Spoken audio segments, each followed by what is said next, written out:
if you want to open your mind to the possibility of malevolence out there, wouldn't it be better to have an unhealthy, generally obese, unhappy, uneducated population dependent on the state?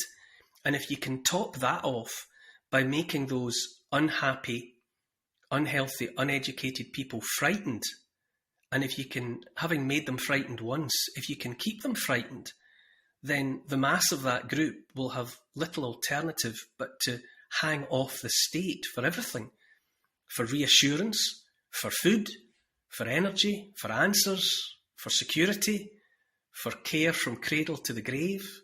You can see how an authoritarian regime with malevolence aforethought would see those as being the constituent elements of how to control a population.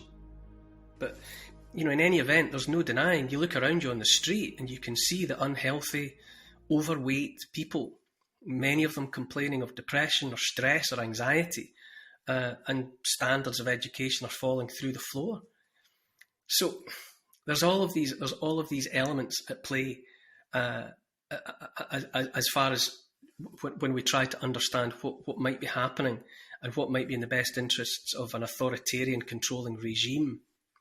But all of that's why it's so important that we take responsibility as individuals, educate ourselves, educate our children, or take some responsibility for educating our children, rather than just assuming that the state is doing it for us.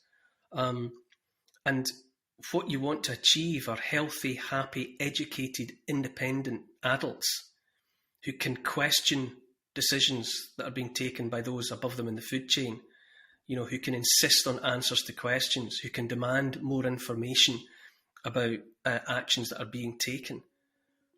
And all of it ultimately comes back to each one of us taking responsibility as an individual. And that's why I come back to my central point, my opening point, that to swallow the nonsense that as individuals we're powerless, that's mistake number one.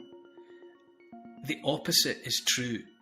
History shows that the world has always been most affected, for good or for ill, by determined individuals.